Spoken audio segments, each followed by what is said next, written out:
Assalamualaikum warahmatullahi wabarakatuh. Perkenalkan, nama saya Nisbah Aisyah, saya dari kelas psikologi 4A. Di sini saya akan memaparkan mengenai gambaran resiliensi pada lansia yang tinggal di Panti Werda. Studi kasus pada lansia di Panti Werda Harapan Ibu. Latar belakang Panti Werda. Panti Werda Harapan Ibu Semarang yang berada di bawah naungan Dharma Wanita Persatuan Kota Semarang merupakan pelaksanaan teknis dari Dinas Sosial Pemerintah Kota Semarang. Panti Werda Harapan Ibu ini didirikan pada tanggal 11 September 1985. Panti Werda Harapan Ibu ini berada di Kelurahan Gondorio, Kecamatan Ngalian, Semarang Barat. Tepatnya di Jalan Beringin, RT 1 RW 7, Kelurahan Gondorio, Kecamatan Ngalian, Kota Semarang. Panti Werda Harapan Ibu Semarang yang berada di bawah naungan Persatuan Dharma Wanita Pemerintah Kota Semarang merupakan pelaksanaan teknis Dinas Sosial Pemerintah Kota Semarang. Tujuan utama dari panti ini adalah memberikan perawatan dan pembinaan kepada wanita lanjut usia agar dapat menikmati masa tuanya dengan baik. Sesuai dengan program kerja, yaitu menyelenggarakan pelayanan kesejahteraan sosial. Dengan adanya Panti Werda Harapan Ibu Ngalian Semarang dapat membantu golongan lansia wanita yang berusia 55 tahun ke atas dan memiliki ketidakmampuan dari segi perekonomian agar dapat menikmati hari tuanya dengan tenang.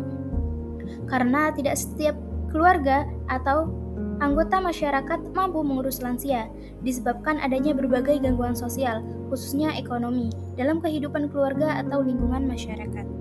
Para lansia yang tinggal di Panti Werda Harapan Ibu berasal dari latar belakang yang bermacam-macam, seperti lansia yang terlantar dan dibawa oleh Satpol PP, lansia yang terlantar karena tidak memiliki keluarga, lansia yang dibawa perangkat desa karena terlantar, serta lansia yang datang atas kemauan sendiri. Pelayanan yang ada di Panti Werda Harapan Ibu meliputi pelayanan promotif dan preventif. Kemudian biodata informan, di mana informan ini bernama Mbah SH dengan usia 72 tahun, jenis kelamin perempuan, agama Islam, tempat tanggal lahir Semarang 5 Februari 1952, alamat Semarang, jumlah anak 3 dan berstatus sudah berkeluarga, tinggal di panti dari tahun 2019. Latar belakang Mbah SH tinggal di panti dari tahun 2019. Ia tinggal di panti karena pergi dari rumah dan dibawa perangkat desa ke Among Jiwa selama 3 hari. Kemudian dibawa ke Panti Werda Harapan Ibu. Hingga sekarang. Gambaran resiliensi Mbah SH. Wiwin Hendriani 2018 menyebutkan resiliensi merupakan proses dinamis yang melibatkan peran sebagai faktor individu, sosial, atau lingkungan yang mencerminkan kekuatan dan ketahanan seseorang untuk pulih dari pengalaman emosional negatif ketika menghadapi situasi sulit yang menimbulkan stres atau mengandung hambatan berarti. Resiliensi pada lansia berperan sebagai motivasi dan mendorong aspek positif kesejahteraan yang mengarah pada usia tua yang baik. Kemudian dari hasil wawancara yang dilakukan, Mbah SH menjelaskan latar belakang beliau tinggal di panti. Beliau mengakui bahwa beliau kabur dari rumah karena hubungannya dengan menantunya tidak baik. Beliau sudah 3 tahun semenjak suaminya meninggal ikut tinggal bersama dengan anak dan menantunya. Namun selama 3 tahun itu menantunya selalu memperlakukan Mbak SH dengan tidak baik, seperti tempat tidur yang kerap kali ditaburi pasir, tidak dikasih makan, serta perilaku buruk lainnya. Menurut cerita beliau, tetangga di sekitar rumahnya peduli dengan beliau, sehingga ketika di rumah tidak ada orang atau ketika menantunya pergi ke rumah orang tuanya, terkadang tetangga-tetangga beliau memberi nasi berserta lauk untuk Mbak SH makan. Namun, lama-kelamaan Mbak SH merasa lelah dan memutuskan untuk kabur dari rumah dengan tujuan mencari alamat saudaranya. Ketika keluar dari gang, tidak sengaja tetangga Mbak SH mempergoki Mbak SH yang hendak pergi. Kemudian, tetangga tersebut menanyakan kemana Mbak SH akan pergi. Kemudian dijelaskan oleh beliau bahwa ia hendak pergi ke rumah saudaranya. Kemudian para tetangganya memberi Mbak SH uang untuk ongkos perjalanan. Sesampainya di alamat saudaranya, ternyata rumah saudaranya sudah dijual dan saudara beserta anak-anaknya sudah pindah. Beberapa hari, Mbah SH mencari alamat baru saudaranya, namun tidak ada satupun orang yang tahu. Akhirnya Mbah SH diberi tumpangan untuk tinggal di rumah Pak RT. 2 malam beliau tidur di teras rumah Pak RT. Akhirnya beliau memutuskan untuk pergi dari rumah Pak RT karena Mbah SH merasa tidak enak menumpang terlalu lama, apalagi di rumah RT yang selalu kedatangan tamu. Meskipun demikian, beliau tetap berusaha mencari alamat saudaranya dengan harapan ada satu orang yang mengetahui dan memberitahunya. Namun sampai 3 hari mencari, beliau tidak menemukannya. Sampai pada akhirnya, warga dan perangkat desa mengantar beliau ke Amongjiwo. Setelah 3 hari di Amongjiwo, akhirnya Mbak SH dibawa ke Panti Werda Harapan Ibu dan sampai sekarang beliau masih tinggal di sana dengan kondisi entah anaknya mengetahui keberadaannya atau tidak. Karena dari awal datang ke panti sampai yang sudah hampir 5 tahun, tidak ada satupun anaknya maupun saudaranya yang datang menjenguknya. Di mana gambaran resiliensi yang dimiliki oleh Mbak SH ini kemudian aspek resiliensi. Menurut Cranor dan Davidson 2003 dalam Dewinda et al. 2024 menyebutkan resiliensi terdiri dari 5 aspek, yaitu pertama, kompetensi personal, standar yang tinggi dan keuletan. Kedua, kepercayaan naluriah seseorang untuk bertoleransi dan bereaksi positif terhadap hal-hal negatif. Yang ketiga, penerimaan positif terhadap perubahan serta kemampuan membangun hubungan yang baik dengan orang lain. Yang keempat, kontrol diri untuk mencapai tujuan dan meminta atau mendapatkan bantuan dari orang lain. Dan yang kelima, adanya keyakinan spiritual. Dari kelima aspek resiliensi yang telah disebutkan menunjukkan gambaran resiliensi yang baik yang ada pada diri Mbak SH, di mana Mbak SH memiliki kompetensi diri yang baik ketika ia tinggal bersama dengan menantunya selama 3 tahun, yang dimana menantunya tidak memperlakukan Mbak SH ini dengan baik. Namun ia tetap bertahan dan tidak menceritakan kondisi yang sebenarnya bahwa ia dan menantunya tidak memiliki hubungan yang baik kepada anak-anaknya. Ia berpikir bahwa ketika ia menceritakan perilaku buruk menantunya kepada anak-anaknya, hal tersebut dapat memicu keributan dan permusuhan antara anak-anak dan menantunya. Ia percaya ketika ia tidak menceritakan permasalahan atau kejadian yang terjadi sebenarnya kepada anak-anaknya, hubungan antara anak-anak dan menantunya akan baik-baik saja.